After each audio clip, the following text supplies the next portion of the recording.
Hi guys, আজকে চলে এসেছি ছোট্ট একটা মিনি ব্লগ নিয়ে।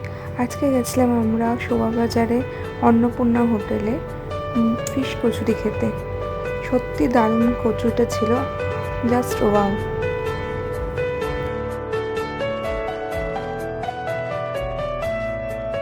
স্ক্রিনে অ্যাড্রেসটা দেওয়া রইল, আপনারা চাইলে গিয়ে সেখানে ফিশ কচুরিটা ট্রাই করতে পারেন। যদি ভিডিওটা ভালো লাগে please subscribe and share. Tata.